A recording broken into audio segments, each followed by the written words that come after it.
Assalamualaikum warahmatullahi wabarakatuh. Kembali lagi di channel Suketirang. Terima kasih untuk kalian semua yang masih setia di channel ini. Semoga sehat selalu dan semoga diberi kelancaran dalam segala urusannya. Di kesempatan kali ini, saya Mang Dayun akan membawakan sebuah cerita yang berjudul Punden. Cerita ini ditulis oleh akun KBM bernama Meira Rani. Bagaimana dan seperti apa kelengkapan ceritanya? Tentunya tak usah berlama-lama. Langsung saja kita masuk ke ceritanya. Kami bertemu di jalan, tidak jauh dari rumah Arum. Terlihat Arum sangat jauh berbeda. Tubuh segarnya yang dulu kini berubah menjadi kurus kering. Bahkan rambutnya yang dari dulu selalu tergerai panjang, kini hanya diikat dengan menggunakan gelang karet. Gimana kabarmu, Rum? Tadi aku baru berencana datang ke rumahmu. Ternyata kamu jadi sama Kang Rusman ya, Rum. Selamat ya, ucapku. Arum tak menjawab. Ia malah menatapku dengan tatapan yang sangat susah diartikan. Kamu pasti iba denganku kan, Rus? Dengan keadaanku seperti sekarang? Bukan aku yang menanam kain mori berisikan foto danar di halaman rumahku. Kamu percaya kan, Rus, sama aku? Aku tak berniat membuat danar gila. Aku hanya ingin mengunci hatinya, ujarnya, runtuk sambil memegangi tanganku. Tolong bongkar punden yang dulu kutanam di depan rumah Danar, Rus. Tolong aku. Cuma kamu satu-satunya yang bisa melepaskan Danar dari iblis terkutuk itu. Percuma, Rum. Karena semua itu sudah kukembalikan ke tempatnya. Dan Danar pun takkan sembuh kecuali Jenggeret itu tiba-tiba datang. Rasanya itu hal yang sangat mustahil. Punden, apa maksudmu, Rum? Ucapan Arum sepertinya didengar oleh suaminya. Kang Rusman, gimana kabarnya? Sehat?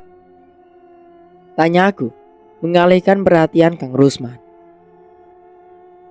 Rusmala? Iya, Kang. Selamat ya atas pernikahan kalian, ucapku. Tak menyangka ternyata ejekan Danar dulu pada Arum benar-benar terjadi. Arum menikah dengan Kang Rusman, salah satu juru kunci di desa Kalinyamat ini. Ya, meskipun usia mereka terpaut sangat jauh, menurut cerita ibu tadi malam, bahwa hanya Kang Rusman yang bersedia menikahi Arum. Mengingat perbuatan Arum terhadap Danar menjadi pandangan lain terhadapnya. Terima kasih, Rus. Tadi aku dengar Arum menyebutnya punden. Memangnya kamu sudah dengar ceritanya? Tanya Kang Rusman. Karena tak mau salah bicara, sebaiknya aku dengarkan dulu apa saja yang sudah Kang Rusman ketahui dari cerita Arum. Meskipun Bapak dan Kang Zikin juga sudah cerita kalau Arum sempat mengakui bahwa ia menanam punden di halaman rumah Danar. Dulu memang Rusma yang menjadi saksi saat aku menanam punden itu, Kang. Ini orangnya ada di sini. Silahkan tanya langsung. Ucapan Arum membuatku mengerti bahwa ternyata dia juga sudah menjelaskan pada Kang Rusman bahwa aku ada bersamanya pada malam itu. Kalian semua tak mempercayaiku kan? Sungguh, mengenai mori bertalikan benang hitam yang ditemukan warga di depan rumah ibu, itu bukan perbuatanku. Arum menjelaskan pada suaminya. Tapi kita semua tak menemukan punden yang kamu maksud, Rum. Kang Rusman menjawab. Hal ini juga sudah aku dengar dari cerita Kang Zikin tadi. Haruskah aku jelaskan pada mereka bahwa benda itu sudah kubongkar dan kukembalikan lagi ke tempatnya?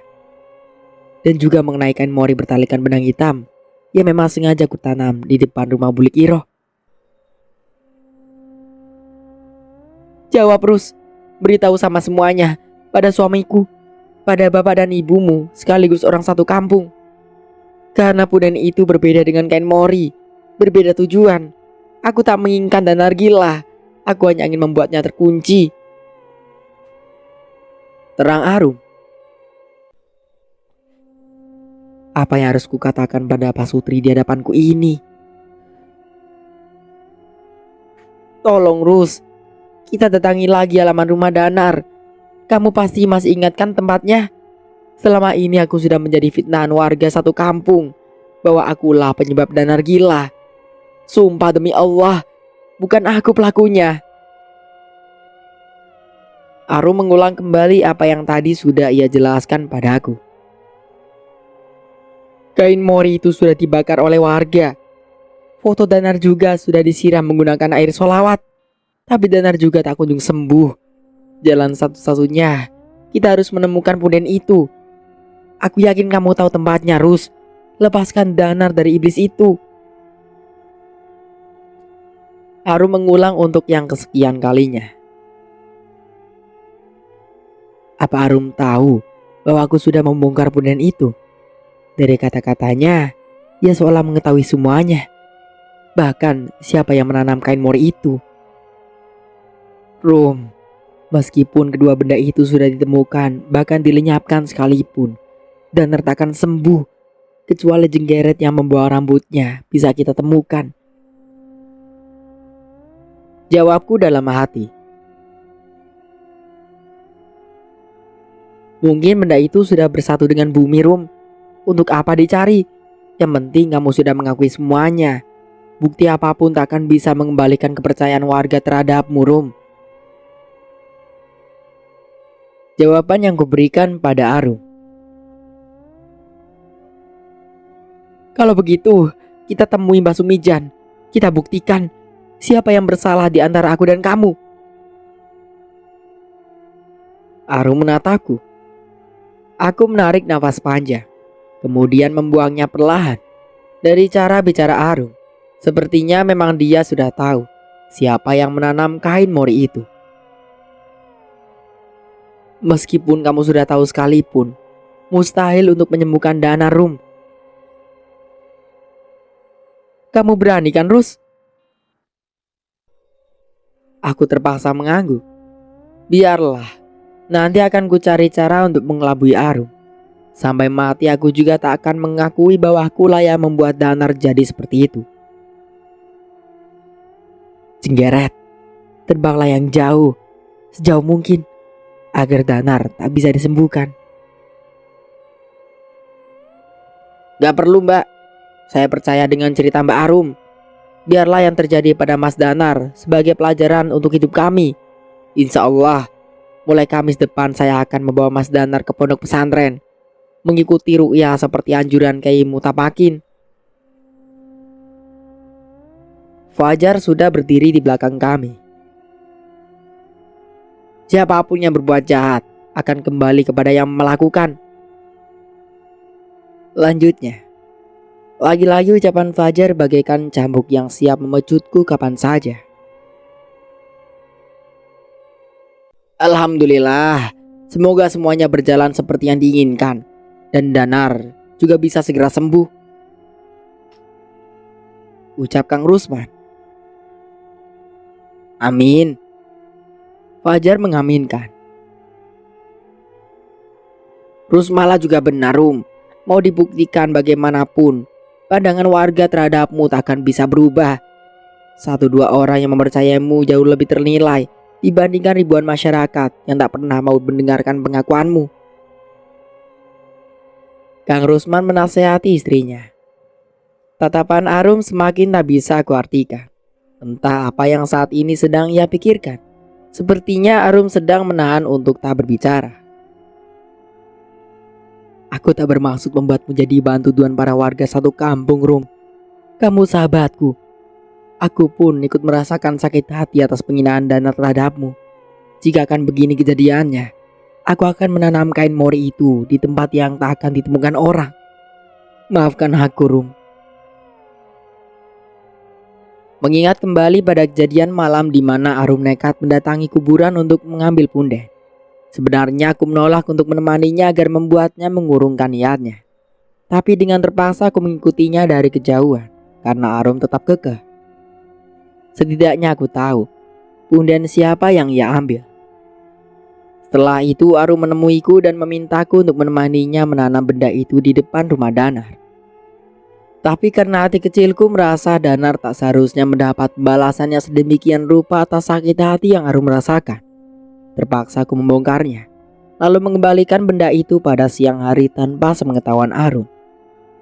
Hingga Danar juga menyakiti hatiku dan membuatku nekat mendatangi Mbah Sumijan tanpa sepengetahuan Arum. Sejak saat itu, aku bisa merasakan sakit hati Arum. Kalau begitu, ayo kita ke rumah saja. Tak baik membicarakan hal seperti ini di jalan, ucap Kang Rusman. Aku sedang mencari dompet, Kang. Tadi saat ingin menyambang ke rumah kalian, dompetku terjatuh, ungkapku. Jadi belum ketemu, Mbak? Apa salahnya kita bikin pengumuman dengan speaker musola? Siapa tahu dengan cara itu jadi banyak yang membantu, usul Fajar. Iya, dicoba saja saran dari Fajar. Jika memang jatuh di sini dan ditemukan oleh salah satu warga di sini, insya Allah akan dikembalikan, Kang Rusman menambahkan. Aku mengiyakan saran dari Fajar dan Kang Rusman. Kami pulang dulu, Rum. Kalau ada waktu mampir saja ke rumah. Temu kangen sama Arum. Kalian pasti rindu kan? Ucap Kang Rusman lagi. Arum mendekat ke arahku kemudian memelukku. Salah satu tanda kecuranganmu sudah mulai ditunjukkan oleh Gusti Allah, ucapnya lirih, tepat di telingaku. Kemudian Arum melepas pelukannya. Semoga dompetmu segera ketemu. Ayo Kang, kita pulang, lanjutnya. Apa maksud Arum tadi? Jika memang dia sudah mengetahui semuanya, maka sikapnya yang ketus itu tak kusalahkan. Mari Mbak Nurmala. Kamu jalan kaki? Tanya aku. Iya Mbak, tadi Bu Sulistyo yang meminta padaku untuk mengejar Mbak Rusma, jawabnya. Aku dan Fajar berjalan meninggalkan tempat yang sejak tadi menjadi saksi bisu perbincangan kami. Sesekali aku menoleh kembali. Kulihat Arum sedang berjalan di sebelah Kang Rusman suaminya. Syukurlah kalau Kang Rusman bisa menerima Arum. Pada akhirnya Arum pasti akan mengerti. Fisik tak akan jadi jaminan kebahagiaan. Karena keterangan hati memiliki pasangan yang bisa menerimanya dengan tulus jauh lebih berarti dibanding dengan apapun. Sebagai sahabatnya, aku ikut senang. Aku tak mengira kalau ternyata Mbak Rusmala menyaksikan Mbak Arum pada saat itu,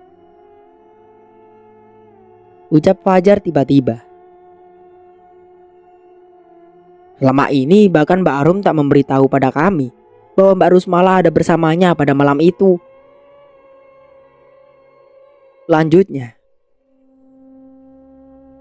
Aku sahabatnya Jar. Sebenarnya aku juga sudah berusaha menghentikannya agar tak datang mengambil punden itu. Kukira dengan penolakanku untuk menemaninya datang ke kuburan pada malam Jumat Wage akan membuatnya mengurungkan niatnya. Tapi ternyata Arum kekeh dan nekat pergi sendiri. Ya, namanya orang sakit hati, ungkapku pada Fajar. Aku bisa paham Mbak, dan juga sangat menyayangkan sikap gegabah Mbak Arum, ucapnya. Padahal kan ada tempat lain untuk melangitkan doa. Mungkin ini juga salah satu hukuman yang pantas diterima oleh Mas Danar dan keluarga kami, lanjutnya. Semua ucapannya memiliki teka-teki. Gimana Nduk, ketemu? Tanya ibu. Aku dan Fajar sudah sampai di halaman rumah. Aku menggeleng menanggapi pertanyaan ibu. Oh alah, terus kemana dompet itu jatuhnya ya Nduk? Maaf Bu, aku izin lagi. Mau ke musola mengumumkan kehilangan dompetnya Mbak Arum, ucap Fajar. Mas Fajar, di mana Mas Danar? Biar aku ajak pulang saja. Nirmalasi sudah berada di antara kami. Ada di belakang. Nanti kamu malah uring-uringan di rumah, jawab Fajar. Kali ini enggak kok Mas, janji deh, jawab Nirmalasi. Ponsel siapa yang kamu bawa itulah? Tanya Fajar pada adiknya. Ini, ya belilah, jawabnya. Beli? Dapat uang dari mana kamu? Ponsel ini kan gak murah harganya, lanjut Fajar. Kami semua menatap ke arah benda berwarna putih dengan logo BB di tangan Nirmalasi. Entah kenapa aku jadi mencurigai Nirmalasi. Ya aku kan punya tabungan Mas, jawabnya pada Fajar. Fajar terdiam, seperti sedang memikirkan sesuatu. Ia mendekat ke arah adik perempuannya. Sepertinya Fajar ingin memastikan ucapan Nirmalasi. Uang dari mana? Tanya Fajar saat sudah berada di hadapan Nirmalasi. Sudah ya Mas, kedatanganku ke sini hanya mau menjemput Mas Danar. Nirmalasi menghindar kemudian berjalan ke arah gubuk belakang. Sepertinya dia juga sengaja tak mau menatap ke arahku dan ibu. Aku sudah 2 kali ke sini. Tadi Mas Fajar gak ada. Ibu menyuruhku menjemput Mas Danar. Di rumah ibu masa banyak. Suara Nirmalasi masih menggerutu. Fajar berjalan mengikutinya. Aku dan ibu saling menatap. Mungkin ibu juga memiliki pikiran yang sama denganku, yaitu mencurigai Nirmalasi. Karena bila dilihat dari kondisi keuangan keluarganya untuk saat ini, rasanya sungguh tak mungkin kalau harga ponsel itu bisa dibeli dengan gampang. Tapi aku juga tak bisa asal tuduh kalau tak ada bukti, malah akan menyebabkan fitnah. Ibu mengajakku masuk, tapi saat di dalam rumah pikiranku jadi semakin tak karuan. Masih pada dompet milikku yang sampai saat ini belum kutemukan. Aku berjalan ke belakang, ingin menghampiri Bapak dan Kang Sikin yang tampak sibuk dengan pekerjaan masing-masing. Terdengar suara Fajar di speaker sedang mengumumkan kehilangan dompetku, membuat pikiranku jadi kemana-mana. Duh Gusti, kalau benar dompet itu tak bisa kutemukan lagi, sia-sia aku bekerja. Gaji 5 bulanku, apa harus kurelakan begitu saja? Bahkan selama 5 bulan terakhir, aku selalu berhemat. Pikirku, lebih baik uangnya aku pergunakan selama aku cuti di tanah air.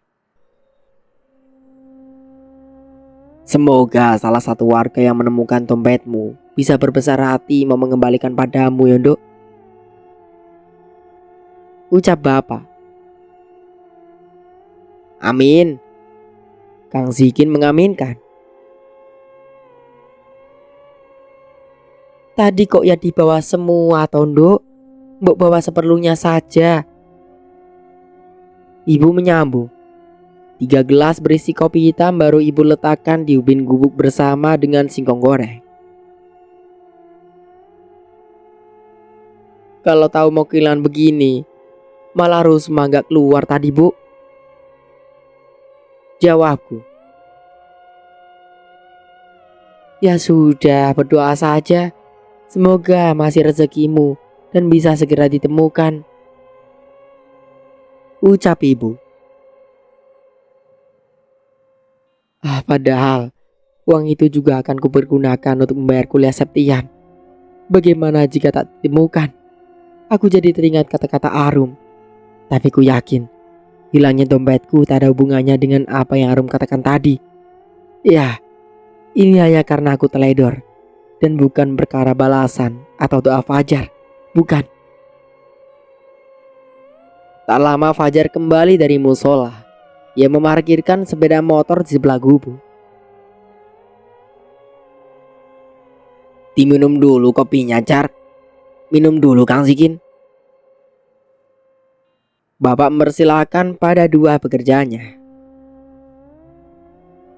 Setelah ini kamu melangsir jagung yang baru dipetik sama Kang Dula di sawah Pak Tukijo ya, Jar. Ucap bapak. Fajar mengangguk, kemudian duduk di sebelah bapak. Tangan kanannya mulai menjumput singkong goreng, sedangkan aku sejak tadi masih memperhatikannya. Berdiri di bawah pohon rambutan yang berada di tengah-tengah gubuk, tepatnya di belakang rumah. Tumben Dirmal Asi menyebut Danar. Biasanya dia marah-marah kalau Damar kamu tinggal di rumah. Ucap Kang Zikin, membuka obrolan. Nah, itu juga yang masih jadi pertanyaanku, Kang. Fajar menjawab. Anak seusia Nirmala Asi itu baru senang-senangnya bermain sama teman-teman seusianya. Itu saja kamu sudah harus bersyukur, Jar. Adikmu masih mau merawat Danar. Bapak saja yang orang tua belum tentu sanggup kalau harus merawat Danar. Bapak memberi tanggapan pada ucapan Kang Zikin yang diperuntukkan pada Fajar. Kamu yang sabar menghadapi adikmu. Sikapnya yang seperti itu mungkin bentuk lelahnya.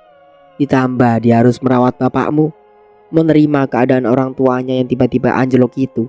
Tak mudah bagi anak seusia Nirmala Asi. Sejak lahir dia sudah terbiasa hidup bercukupan. Banyak-banyak sabarnya kamu, Jar. Lanjut bapak, untuk memberi semangat pada Fajar. Fajar mengangguk-angguk, kemudian melempar tatapannya ke arahku. Kenapa dari kata-kata bapak membuat ulu hatiku seperti diiris-iris? Apa mungkin aku merasa bersalah? Jika benar Nirmala Asi menemukan dompetku, apa aku harus merelakannya untuknya? Daripada aku terus menduga-duga, sebaiknya aku datang ke rumah Nirmala Asi untuk mencari tahu. Ibu masih gak habis pikir inilah. Sebenarnya kamu dapat uang dari mana? Kok banyak begini? Ini bukan uang curian kan?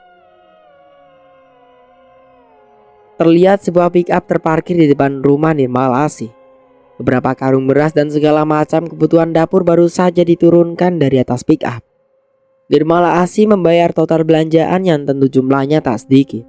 Aku masih berdiri di balik pohon waru di depan rumahnya. Ini uang halal, Bu. Malah gak nyuri atau nyolong. Tapi ini malah nemu di jalan. Apa jangan-jangan ini uang anaknya Pak Subandi yang tadi diumumkan Fajar di sekitar musola? Tanya Ibu Windarti. Gus, jangan keras-keras, Bu. Nanti didengar orang. Ucapnya. Benar, Nirmal Asi yang menemukan dompet itu. Mungkin tadi saat dia mau menjemput Danar. Bukankah tadi dia sempat mengatakan kalau dia sudah datang 2 kali? Dompet itu mungkin jatuh saat aku masih berada di sekitar halaman rumah. Kembalikan dompetku, lah. Ibu dan anak itu menoleh serentak ke arahku. Lalu aku berjalan mendekat ke arah mereka. Kembalikan dompetku, lah. Ulangku.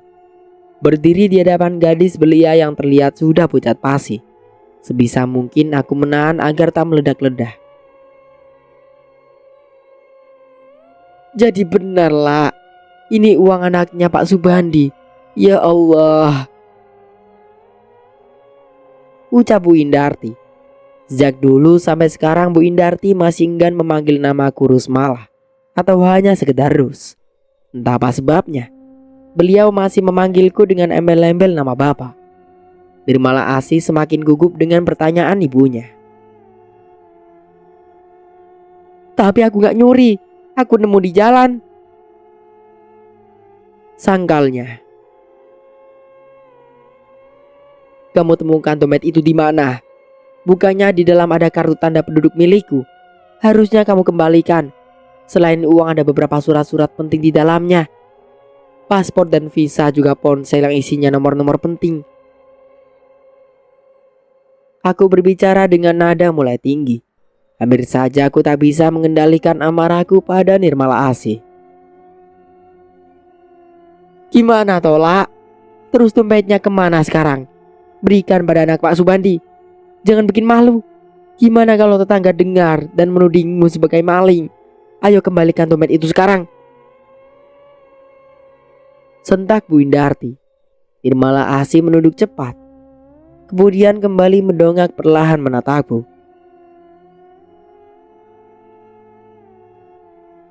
Tapi uangnya tinggal sebagian, Mbak.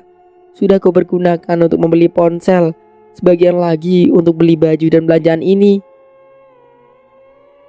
ucapnya sambil menunjuk pada tumpukan karung beras di sampingnya.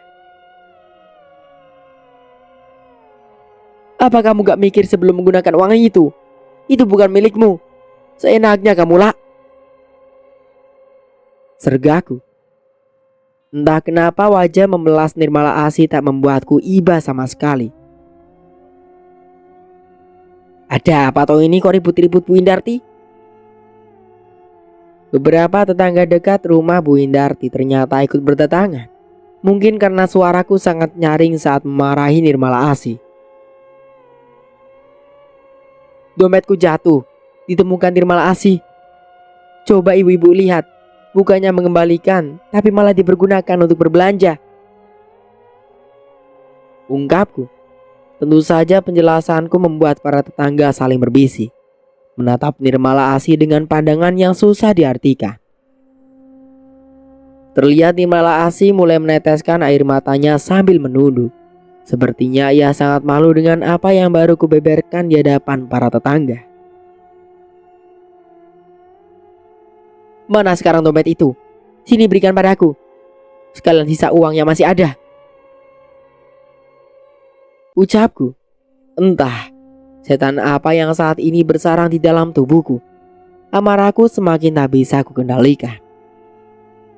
Nirmala Asih masuk ke dalam rumah. Tak lama ia kembali keluar dengan membawa dompet milikku. Segera kurai dengan kasar benda berwarna coklat yang terasa sudah ringan. Berbeda dengan saat tadi kubawa, karena kemungkinan isinya sudah tak ada sebagian. Berapa sisanya? Tanyaku dengan nada tinggi. Bu Indarti dan beberapa tetangganya hanya terdiam, seolah pasrah menyaksikan Nirmala Asih yang sejak tadi kubentak-bentak. Karena tak dapat jawaban dari Nirmala Asih, segera kukeluarkan beberapa lembar merah bergambar Soekarno-Hatta. Kemarin saat tiba di tanah air, aku langsung menukarkan dolar yang kubawa di bank Monet, tempat penukaran uang asing. 1, 2, 3, 4, 5, 6, 7. Suaraku semakin pelan di hitungan terakhir. Hanya tersisa 7 ikat.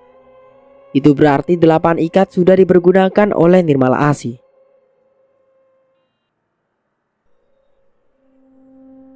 Saya minta maaf. Nirmala Asih memang bersalah. Semua ini karena kesalahan saya sebagai orang tua. Masalah ini bisa kita selesaikan dengan cara kekeluargaan.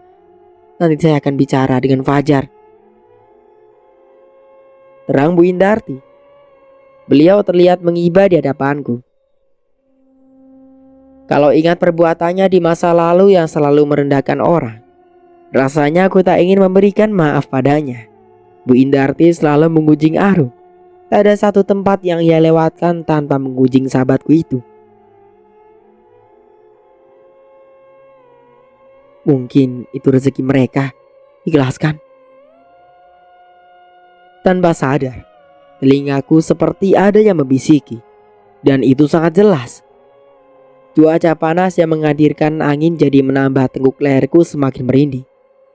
Kulihat ke kanan lalu ke kiri. Tapi yang ada hanya ibu-ibu yang sejak tadi masih berdiri mematung merhatikanku. Suara itu seperti tak asing. Tapi siapa? Sebagai istri RT di sini, saya tak membenarkan perbuatan Nirmala Asih. Tapi setidaknya dia sudah mau mengakui masalah ganti pengganti bisa dibicarakan dengan kedua belah pihak. Silakan kalau mau ke rumah saya juga bisa. Bu Ismatul ikut bersuara. Tapi aku masih sangat dongkol dengan perbuatan Nirmala Asih. Kalau saja aku datang ke sini, mungkin semua uangku sudah raib. Gak perlu bu, biar ponsel dan barang belanjaan ini saya ambil kembali, kecuali baju-baju yang sudah Nirmala Asih beli, ucapku sambil menyambar benda berwarna putih dari tangan Nirmala Asih. Nanti saya akan minta Fajar mengantar barang belanjaan ini ke rumah. Permisi, lanjutku. Kalau dilihat-lihat, si Rusma judes banget ya. Ya wajar lah bu kalau dia marah. Tapi kan gak gitu juga. Ku dengar suara berbisik dari beberapa ibu-ibu yang masih berdiri di depan rumah Bu Indarti. Terserah mereka mau beranggapan apa padaku. Yang kulakukan tadi memang sudah seharusnya. Saat aku pulang dari rumah Bu Indarti, terlihat Kang Rusman dan Arum sedang memegangi satu ekor ayam jago di depan rumah Buli Iro. Sepertinya mereka berdua tengah menyembeli ayam itu. Sengaja aku tak menyapa karena mereka juga terlihat sedang sibuk. Aku hanya tak mau mengganggu. Berapa orang yang diundang selamatan besok malam? Karena rumahku dan Buli Iro berseberangan jalan, jadi aku bisa mendengar suara Kang Rusman. 20 orang saja, jawab Buli Iro. Kalau begitu kita sembeli 3 saja cukup ya bu? Tanya Arum. Sepertinya cukup, jawab Buli Iro. Selamatan, ada hajat apa ya? Entahlah, nanti juga aku tahu. Dari mana Tondo? Sudah hampir asar ini loh. Ibu sudah menyambutku di depan pintu. Fajar di mana bu? Masih di gubuk belakang? Tanyaku. Loh, ditanya belum dijawab malah nanya balik Tondo. Fajar lagi yang ditanyakan, ucap ibu. Tak mau menjelaskan berkali-kali, sebaiknya aku bawa ibu untuk menemui Fajar. Ternyata Fajar juga baru datang dari ladang karena tadi bapak memintanya untuk melangsir hasil tebasan jagung. Dompet Rusma sudah ketemu pak, bu, dan yang menemukan Nirmala Asih, ucapku. Awalnya ucapanku disambut dengan kalimat syukur pada kedua orang tuaku dan juga Fajar. Begitupun Kang Zikin. Kemudian aku menceritakan yang sebenarnya hingga membuat 4 orang di hadapanku tampak tak percaya.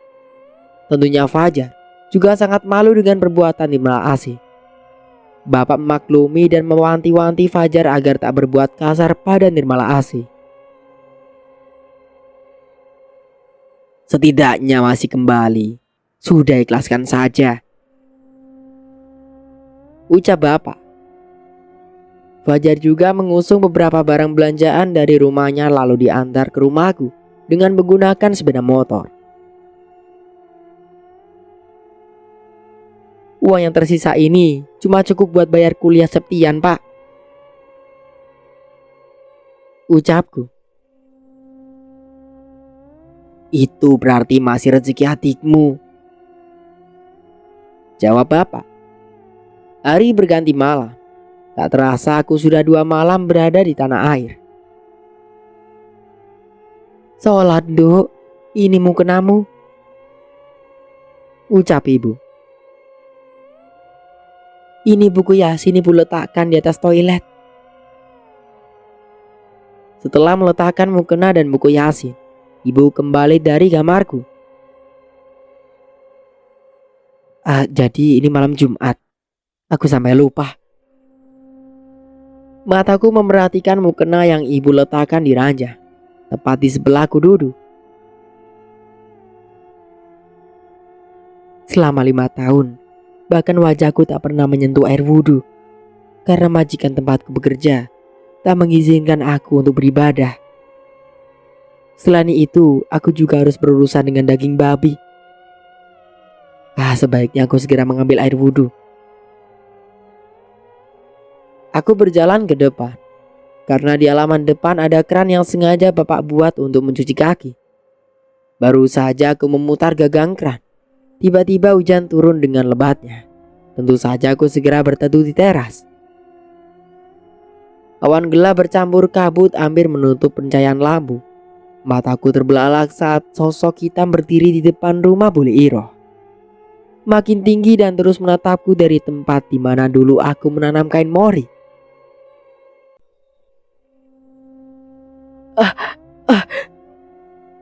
Gagapku.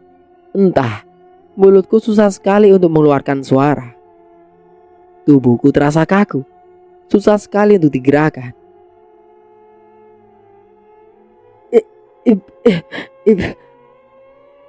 Suaraku masih tercekik di tenggorokan. Bahkan hanya memanggil ibu saja aku tak bisa. Sementara mataku masih menatap lurus pada sosok hitam di seberang sana. Astagfirullahaladzim. Eling Rus, Eling. Ucap bapak, dibarengi dengan satu kali tepukan pada punggungku. Segera aku telan saliva yang sejak tadi bersarang pada ujung tenggorokan. Kemudian nafasku tersengal-sengal. Bapak. Kenapa kamu, Rus? Ada apa? Tanya bapak, seperti tahu dengan kondisiku. Di depan sana, Pak. Di depan sana ada setan. Ada arwah Kang Sobari. Ucapku. Terbata-bata aku menjelaskan pada bapak. Jangan ngawur. Nanti kalau keluarganya dengar dan gak terima gimana? Tanya bapak. Benar, Pak. Sumpah, Rusma gak ngawur. Jelasku. Bapak sudah menarikku masuk ke dalam rumah, mendudukanku di kursi yang berada di ruang tamu. Pintu depan juga sudah ditutup oleh bapak. Lagian maghrib-maghrib, kamu sedang apa di luar? Tanya bapak.